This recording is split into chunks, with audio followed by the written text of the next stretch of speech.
Halo Bray, kembali lagi di Gaptek.id dan tiba juga waktunya buat gua ngebahas ROG Ally. Sebelumnya emang gue udah sempat bikin video mengenai ROG Ally. Udah ada 2 video totalnya. Yang pertama itu adalah first impression gue dan juga hands on saat gue pertama kali nyobain si ROG Ally ini. Jadi memang gue masih terlalu overexcited dengan si ROG Ally ini karena tentunya belum ngulik begitu jauh, jadi belum berasa tuh kelebihan dan kekurangannya itu seperti apa.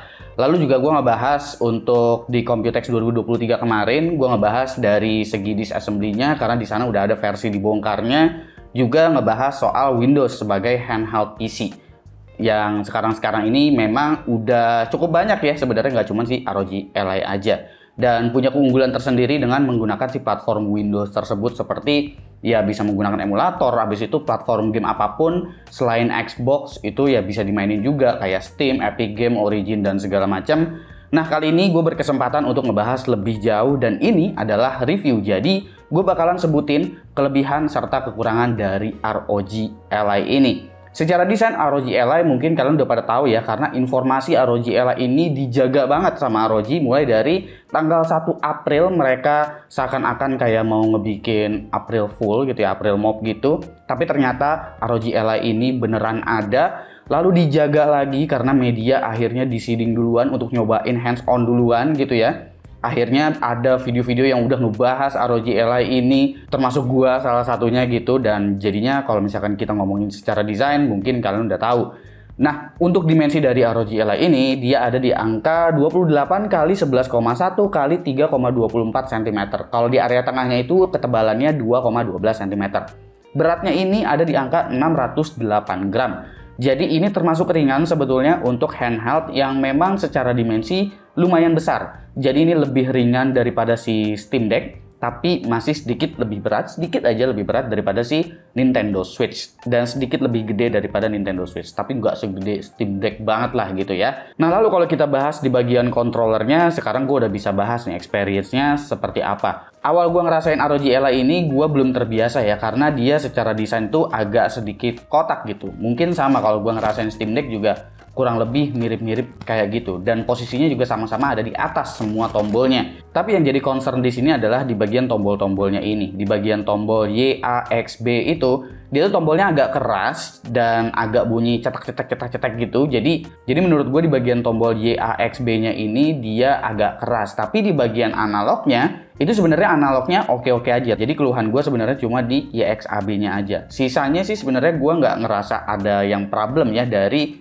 tombol-tombolnya ini. Untuk bagian I/O sejujurnya ini agak-agak sedikit dilema sih. Jadi ada kelebihan dan kekurangannya dengan si ROG mengkonfig seperti ini. Seperti ROG memberikan port XG Mobile ya di sini. Yang berarti ROG Ally mampu menggunakan discrete GPU eksternal. Keren kan? Kalau lagi colok monitor dan punya XG Mobile bisa sekencang PC dan portnya jadi lengkap. Tapi di satu sisi lainnya, sebagai handheld ini jadi bener-bener nggak kepake dan menyebabkan colokan USB Type-C tersisa 1. Padahal bisa aja nih ROG mungkin menempatkan 2 atau 3 USB Type-C 3.2 Gen 2 di ROG Ally ini, semisal XG Mobile-nya nggak ada. Dan kayaknya itu bakalan lebih kepake karena fokus dari ROG Ally adalah handheld console, yang dimana ini akan dibawa bepergian kemana-mana gitu. Sementara mungkin point of view-nya si ROG masih deket-deket ke point of view-nya laptop gaming mereka, yang dimana bisa dicolokin XG Mobile, bisa jadi desktop mode, dan kayaknya lebih banyak fokus ke situ si ROG nih. Di atasnya itu juga ada micro SD reader ya, dan untuk isunya nanti kita bakalan bahas. Lalu juga ada tombol power sekaligus sensor fingerprint, tombol volume, serta audio jack.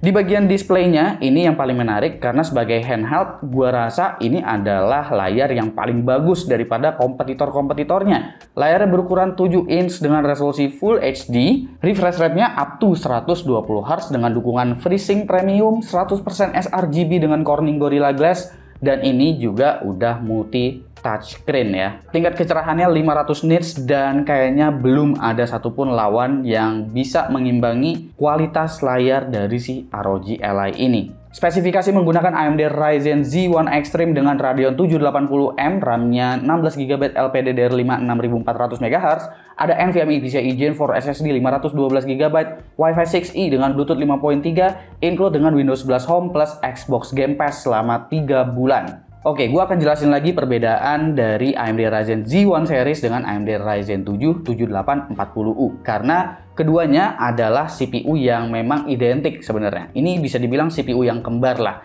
Tapi perbedaannya itu memang ada di bagian AI Engine atau AI Accelerator. Untuk Z1 Extreme itu dia nggak mendapatkan AI Engine atau AI Acceleratornya. Sehingga CPU atau APU-nya ini bisa difokuskan untuk bermain game aja. Dan gua rasa itu cukup oke sih, mengingat ya ini untuk performance-nya di rating 10 sampai dengan 30 watt kan ya untuk TDP di ROG Ally ini. Kalau misalkan ada AI Engine juga, dia load-nya itu dari 15 watt, dari 10 watt maksudnya. Dari 10 watt sampai dengan 30 watt itu membagi ke beberapa unit yang ada di dalam SoC-nya. Jadi kalau misalkan kebutuhannya hanya untuk gaming aja dan nggak ada skenario penggunaan untuk kalkulasi atau processing AI, Z1 Extreme memang akan lebih tepat untuk handheld konsol seperti ini. Opsi upgrade di sini NVMe menggunakan ukuran M.2 2230 yang kecil gitu ya. Masih jarang emang di Indo, tapi dengan masuknya Steam Deck dan ROG Ally harusnya bakalan banyak nanti nih. RAM-nya nggak bisa di-upgrade ya, jadi cuma itu aja. Oh ya, gue juga ada rencana untuk upgrade SSD dari ROG Ally ini ke 1 TB dan kita bakalan install OS untuk SteamOS atau Steam Deck OS di dalam ROG Ally ini di video berikutnya ya. Tapi kalau misalkan videonya tembus sampai 3000 likes dulu, biar gua mendapatkan license nih untuk minjem lebih lama si ROG Ally ini. Tadinya sih gue pengen beli, cuma kan ngewar banget nih ya, apalagi pas pre-sale ini di tanggal 14 itu antriannya bakalan gila-gilaan banget. Jadi kayaknya gue either nunggu atau gue mendapatkan license dari ROG untuk minjem si ROG Ally ini lebih lama buat dioprek lebih jauh. Jadi like aja dulu video ini. Gue pengen upgrade NVMe-nya juga karena bawaannya ini bukan NVMe kelas atas banget ya. Micron 2400 OEM-nya dengan kode seri ini yang dimana NVMe ini adalah QLC. Jadi kalau kita bicara speed juga ini bisa diwajarkan banget kalau kecepatan write-nya itu bisa rendah kayak gini. Karena kalau kita bicaranya NVMe SSD QLC itu dia bisa turun speednya tuh dengan dua hal. Kalau misalkan kapasitasnya udah rada penuh, dia untuk kecepatan write-nya dia bakalan turun. Bahkan turunnya bisa ke ratusan megabyte per second. Atau temperatur di 55 derajat Celcius saja, dia juga kecepatannya bisa turun. Itu kekurangan dari si QLC sebetulnya. Kalau kita bahas bagian cooling, di sini menggunakan satu heat pipe vapor chamber dan dua blower fan ya. Cooling ini sanggup menahan beban sampai 35 watt TDP loh. Jadi sebetulnya ini cooling sakti juga cuy. Perlu kalian ketahui bahwa arsitektur Z4 itu bisa beroperasi pada angka 95 derajat Celcius dan itu normal. Tapi di level 35 watt, coolingnya masih bisa menahan temperatur di bawah 95 derajat pada ambience 26 derajat Celcius. Kalau kalian lihat chart ini, kalian bisa lihat bahwa di mode turbo, ini CPU-nya masih ada di angka sekitar 80-an derajat Celcius aja saat gue menjalankan stress test melalui Cinebench R23. Dan kalau kalian pakai mode performance ataupun pakai mode silent, ini ROG Ally adem banget. Dan suara fan-nya hampir nggak kedengeran sama sekali, bahkan di mode turbo.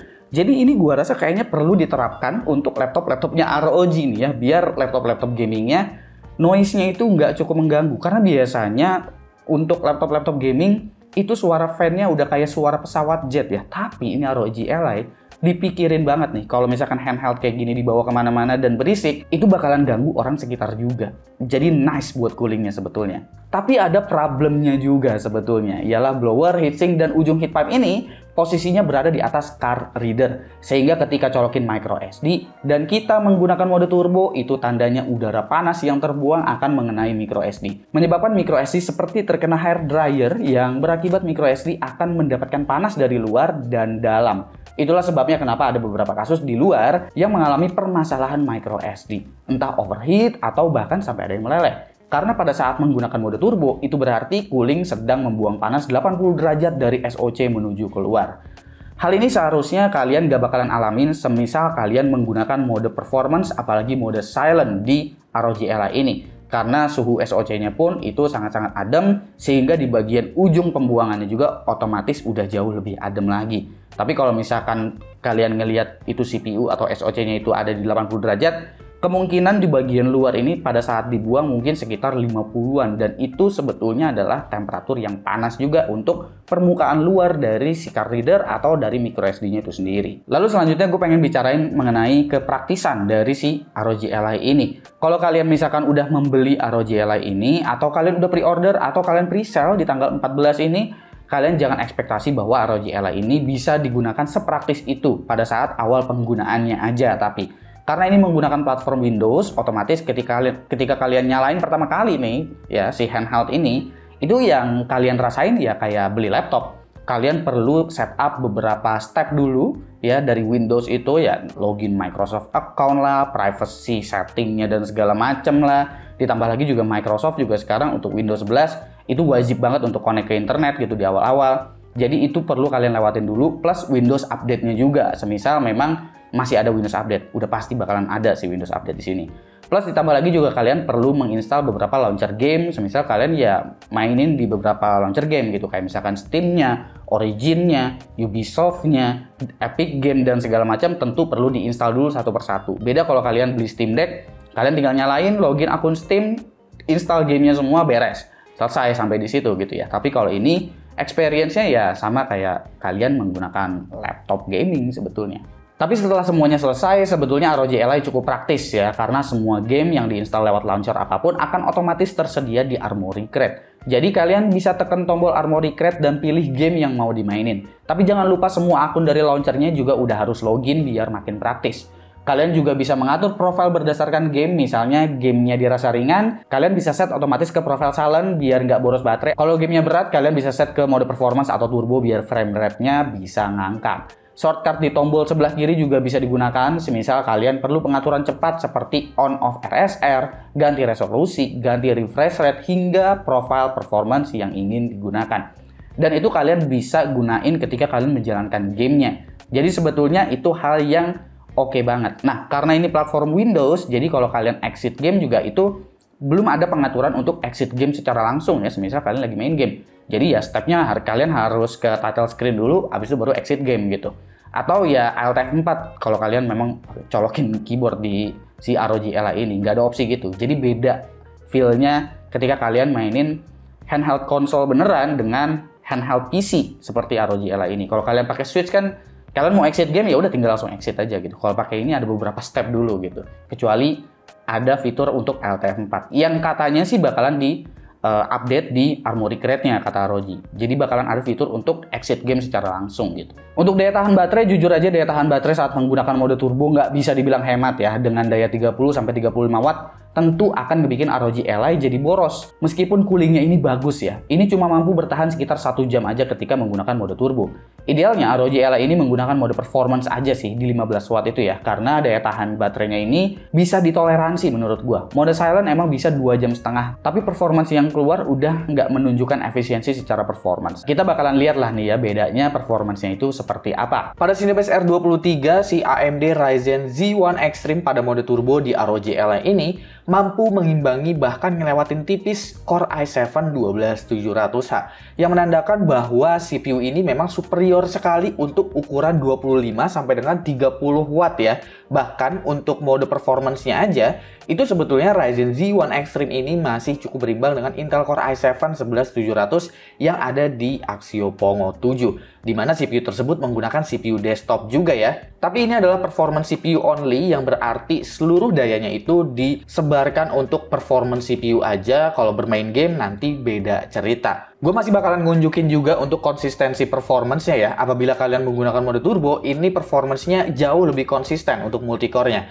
Sementara jika kalian menggunakan mode performance, sebetulnya itu ada naik turun, tapi nggak terlalu signifikan. Berbeda dengan mode silent-nya, dari 6000 dia bisa tembus ke 4000 kecil, jauh sekali. Dan sempat jomplang juga bisa bagus di 7000-an. Jadi clock speed-nya memang nggak begitu konsisten untuk di mode silent. Sementara di mode performance cukup baik, dan di mode turbonya itu memang kenceng banget. Beda cerita ya kalau misalkan main game. Untuk pengujian gamenya, ini gue akan memberikan setting terbaik yang bisa gue sampaikan. Dan semua resolusinya itu menggunakan RSR. Kalian bisa lihat sendiri di sini untuk beberapa preview dari benchmarknya langsung. Itu kalian pasti nggak bakalan notice kalau ini menggunakan RSR atau FSR. Karena layarnya kecil, 720p dengan FSR atau RSR sekalipun kalian nggak bakalan notice dengan mata langsung. Kalau misalkan gue screen capture udah jelas pasti bakalan kelihatan ketakutan kalau misalkan ini 720p-nya pakai RSR dan mungkin gambarnya bakalan jadi ngeblur. Makanya gue kasih lihat previewnya itu secara langsung aja untuk masing-masing gameplay ini. Sekarang kita masuk ke bagian benchmarknya ya. Untuk Cyberpunk 2077, di sini setting ideal yang bisa gue dapatkan itu adalah di resolusi 720p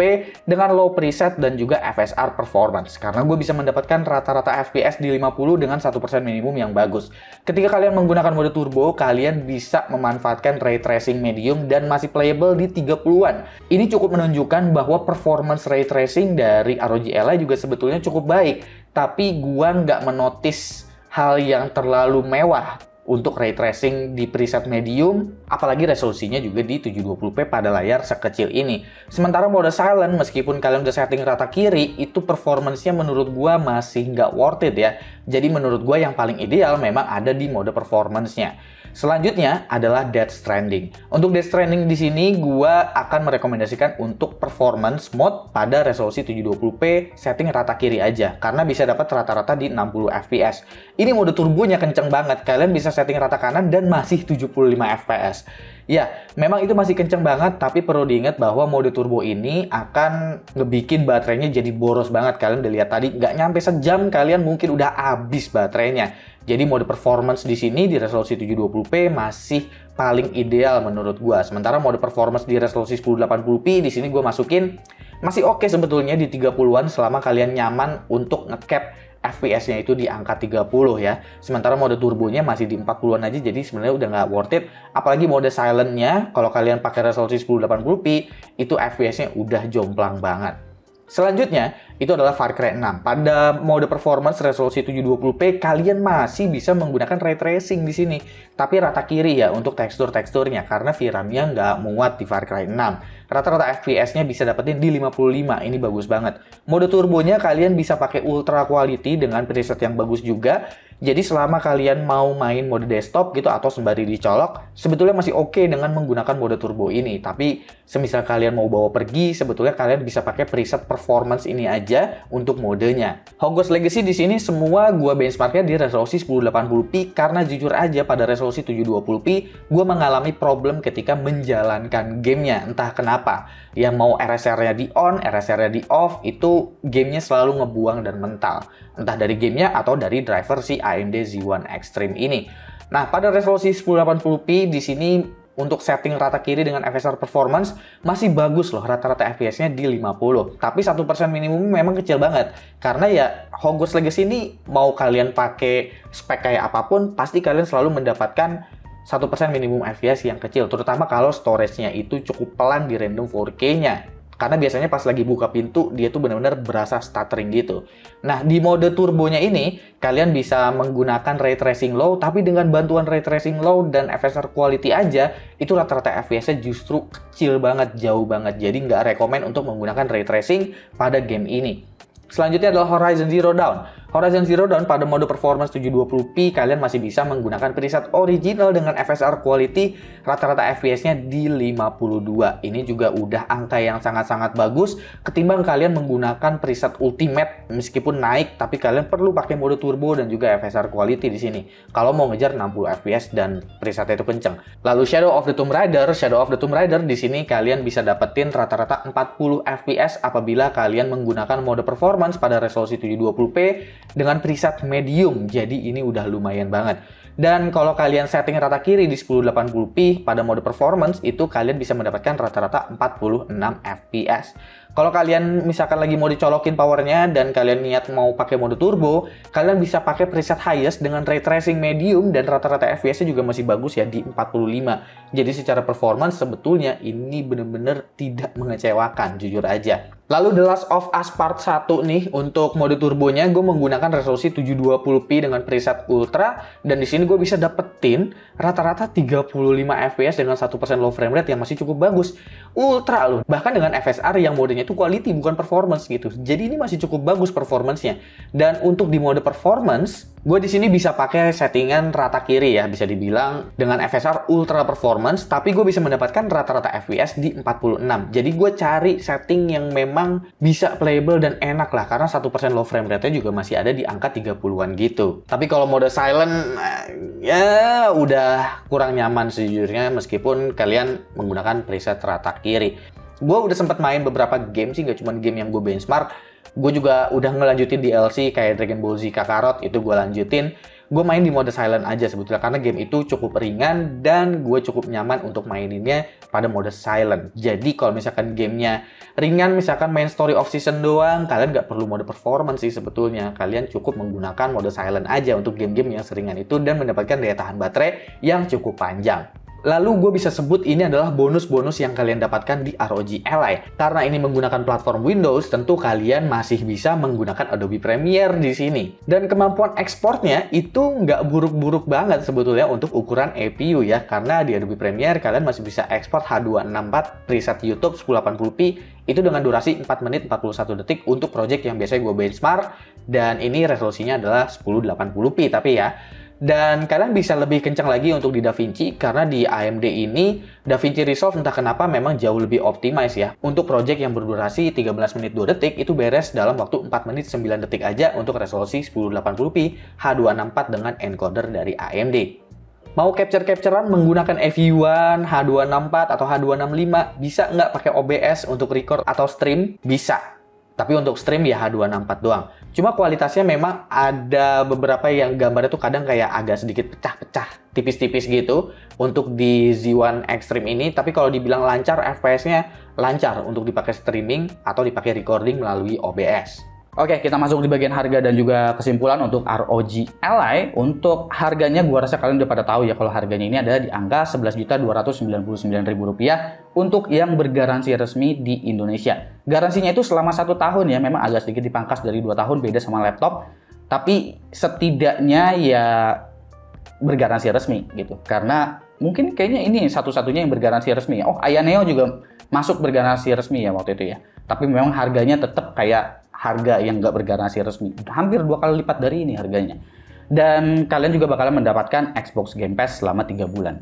Ya lumayan lah untuk membayar nunggu-nunggu kalian untuk install gitu kan. Kalian bisa sekalian langsung berlangganan Xbox Game Pass selama 3 bulan. Aksesoris tambahannya itu ada travel case dengan harga 500.000 yang kayak gini ya. Terus ada charger dock juga yang dimana colokannya itu ada USB Type A dan HDMI-nya. Itu harganya 1,3 juta. Dan untuk kesimpulannya, ROG Ally ya memang bisa dibilang adalah handheld konsol yang paling powerful sejauh ini, semisal kita ngelihatnya itu dari segi konteks performance. Pengalaman ROG mendevelop motherboard dan laptop gaming menjadi kunci bahwa mereka berpengalaman untuk nge-tuning platform Windows.